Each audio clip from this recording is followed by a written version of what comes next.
Baik, bismillahirrahmanirrahim. Assalamualaikum warahmatullahi wabarakatuh. Perkenalkan, nama saya Lalu Helmi. Saya dari kelas 1C, Prodi S1 Teknik Sipil, Universitas Muhammadiyah Mataram. Di sini saya akan menjelaskan metode pemisahan campuran. Seperti yang kita pelajari sebelumnya, suatu campuran terdiri dari 2 zat atau lebih untuk memperoleh zat murni. Penyusun campuran tersebut harus dipisahkan. Zat-zat dalam campuran dapat dipisahkan secara fisika.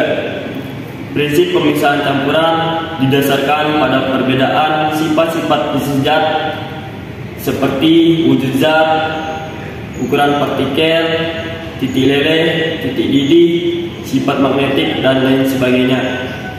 Beberapa metode pemisahan campuran yang sering digunakan antara lain: yang pertama yaitu penyaringan atau filtrasi, yang kedua sentrifugasi, yang ketiga destilasi atau penyulingan, dan yang keempat kromatografi.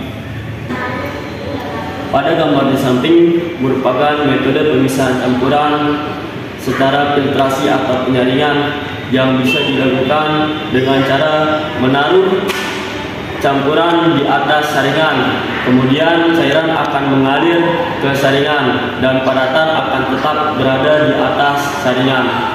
Metode ini dimanfaatkan untuk membersihkan sampah dari pengolahan air, kemudian untuk membersihkan sirup dari kotoran yang ada pada gula.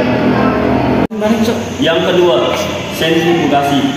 Metode sentrifugasi sering dilakukan sebagai pengganti filtrasi jika partikel padatan yang terdapat dalam campuran memiliki ukuran sangat halus dan jumlah campurannya lebih sedikit.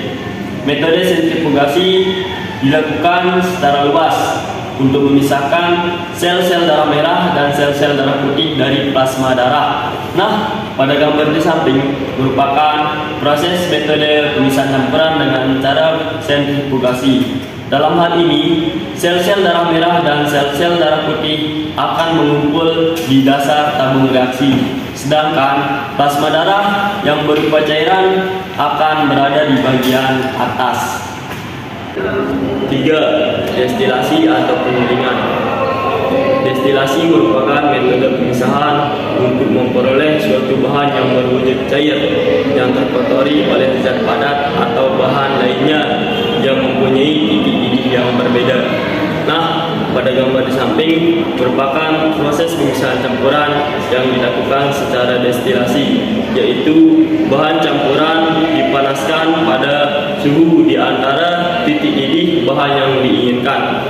Pelarut bahan yang diinginkan akan menguap.